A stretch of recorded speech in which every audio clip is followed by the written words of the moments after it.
யாவருக்கும் வணக்கம். இந்த நாளிலும் உங்கள் ஒவ்வொருவரையும் தேவன் அன்போடும் ஆதரவோடும் வழிநடத்தும்படியாய் தேவனிடம் வேண்டுகிறேன். இந்த நாளிலும் ஒரு அருமையான அதாவது நம்ம சிந்தனைக்காக ஒரு பகுதியை நான் உங்கள் முன்னாடி கொண்டு வரேன். அது என்ன பதிவுன்னு பார்த்தோம் அப்படின்னா, இது உண்மையிலே நேச்சுரலாக நடந்த ஒரு சம்பவம், உண்மையாகவே நடந்த சம்பவம். நான் கண்ணார பார்த்து உங்களுக்கு அதை நான் பதிவாக போட்டு விடுறேன். இது எப்படின்னு பார்த்தீங்க அப்படின்னா, இந்த பஸ்ஸில் பயணம் பண்ண போது அதில் எத்தனை பேருக்கு இதில் அனுபவம் இருக்குன்னு தெரியல. மேக்ஸிமம் எல்லாருக்குமே பஸ்ஸில் பயணம் பண்ணின அனுபவம் இருக்கும், இல்லாமல் யாரும் இருக்க மாட்டீங்க. இதில் எத்தனை பேர் கரெக்டாக டிக்கெட் எடுத்திருப்பீங்க அப்படிங்கிறது, நம்ம மேக்ஸிமம் நம்ம ஆளுங்க எல்லாருமே டிக்கெட் எடுக்கக்கூடிய ஆளதை யாரும் ஏமாற்ற மாட்டோம். இதில் ஏமாத்தின ஒரு ஆளை பற்றி தான் நான் உங்கள்கிட்ட சொல்கிறேன். எப்படி ஏமாத்துறது? ஒரு நாள் ஏமாற்றலாம், 2 நாள் ஏமாற்றலாம், டெய்லியும் இதே மாதிரி ஏமாற்றிட்டு போக முடியுமா? ஆனால் ஒரு மனுஷன் போனாங்க, என் கூட நான் வேலை செஞ்சுருக்கும்போது, கேரளாவில் வேலை செஞ்சுட்ருக்கும்போது, நாங்கள் பஸ்ஸில் தான் போவோம். போக்குவரவுலாம் பஸ்ஸில் தான் இருக்கும். வேலை முடிஞ்சோடனே பஸ் ஸ்டாப்பில் போய் நிற்போம். நிற்கும்போது நானும் கவனிக்க மாட்டேன். பல நாள் எல்லோரும் செக்கிங் வரும்போது எல்லோரும் அவங்க டிக்கெட்டு கொடுத்து வருவாங்க. நான் சொல்லக்கூடிய அந்த மனுஷனும் டிக்கெட்டை கையில் கொடுத்துட்டு தான் வருவா அப்படி. ஆனால் டிக்கெட் எடுக்க மாட்டா அப்படி. ஆனால் செக்கிங் பிடிச்சாங்கன்னா டிக்கெட்டை கையில் கொடுத்துட்டு வருவா அப்படி. இது எப்படின்ட்டு பல நாள் நானும் கவனிச்சுட்டே இருந்தேன். ஒரு நாள் நான் கவனமாக பார்க்கும்போது ஒரு பஸ் ஸ்டாப்பில் போய் நிற்கும், பஸ்ஸுக்காக நம்ம வெயிட் பண்ணுவோம் இல்லையா, அந்த கேப்பில் யாராவது பஸ்ஸு விட்டு இறங்கி டிக்கெட்டை வேண்டாதுன்னு சொல்லிட்டு, நம்ம பஸ்ஸு விட்டு இறங்கியாச்சு, இனி இந்த டிக்கெட்டு செல்லாது அப்படின்னு சொல்லிவிட்டு அந்த டிக்கெட்டை தூக்கி தூர போட்டு அவங்க பாட்டில் போயிடுவாங்க. அப்படி தூக்கி எறிஞ்சிட்டு போகிற அந்த டிக்கெட் இந்த ஆள் கவனமாக பார்த்து அந்த டிக்கெட்டு எப்படியும் பஸ் ஸ்டாப்பில் டிக்கெட் இல்லாமல் இருக்காது, கிடக்கும்.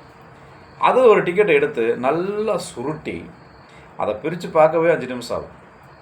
அந்த அளவுக்கு நல்லா கசகசன்னு சுருட்டி வச்சுருந்து செக்கிங் வந்தாச்சு அப்படின்னா டக்குன்னு அதை இறங்கும்போது அதை கையில் கொடுத்து அந்த ஆள் பாட்டில் போயிடுவோம் அப்படி. இது ரொம்ப நாள் கழித்து நான் கண்டுபிடிச்சேன். அப்போ கேட்டப்போ இதெல்லாம் தப்பாக தெரியலையே அப்படிங்கும்போது, அது எவன் பார்க்குறான், இது எல்லாம் அவனுக்கு இதுதான் வேலையா, அவனுக்கு தேவை டிக்கெட்டு கொடுத்து நம்ம வாட்டு போக வேண்டியதானே அப்படின்னு சொல்லிட்டு பெருமையை நான் பேசிட்டு போயிட்டேன். சரின்ட்டு இது தொடர்ச்சியாக ரொம்ப காலமாக நடந்துகிட்டு இருந்திருக்கு. ஒரு நாள் என்ன ஆச்சுன்னு பார்த்தீங்கன்னா, இவர் இந்த டிக்கெட்டு எடுக்கிற வேகத்தில் எப்பவும் போல் டிக்கெட் எடுத்துகிட்டு பஸ் ஏறிட்டார். பஸ் ஏறி வந்தாச்சு.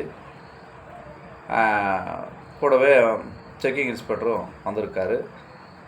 செக்கிங் இவர் பஸ் விட்டு இறங்கும்போது டிக்கெட் எல்லாத்துக்கிட்டே கேட்கும்போது இந்த மனுஷனும் அதே டிக்கெட்டை கொடுக்குறா, அப்படி வழக்கம் போல் கொடுக்குறாப்புல. கொடுக்கும்போது இவர் வாங்கலை, செக்கிங் வாங்காமல் கொஞ்சம் வெயிட் பண்ணுங்கள், மற்றவங்களாம் போட்டோம், நான் உங்கள் டிக்கெட் வாங்கிக்கிறேன் அப்படின்னு சொல்லி நிப்பாட்டிட்டு அதுக்கு பிறகு இது சார் நான் டிக்கெட்டு காசு கொடுத்தா வாங்கினேன், அவர் கண்டக்டர் மாற்றி கொடுத்துருந்தா நான் என்ன சார் பண்ண முடியும், அப்போ போய் தான் பேசினார், பயம் இல்லாத தரம்.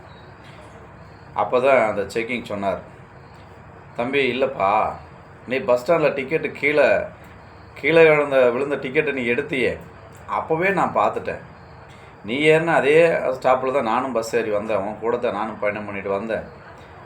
இப்போ நான் நீ இறங்குற ஸ்டாப் வந்துருச்சுன்னு தெரிஞ்சு தான் உன்னை பிடிக்கணுன்னு தான் நான் என்ன பண்ணேன், இப்போ எல்லார்கிட்டையும் டிக்கெட் வாங்குற மாதிரி வாங்கி உன்னை கையங்காலமாக பிடிச்சேன். போச்சா?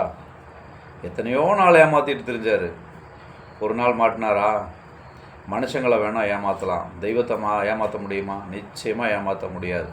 ஆனால் அதுக்கெல்லாமே தெய்வ பயம் வேணும்னா, நமக்கு வாழ்க்கையில் முன்னேற்றம் வேணும், அதுக்கு தெய்வ பயம் ரொம்ப ரொம்ப முக்கியம்.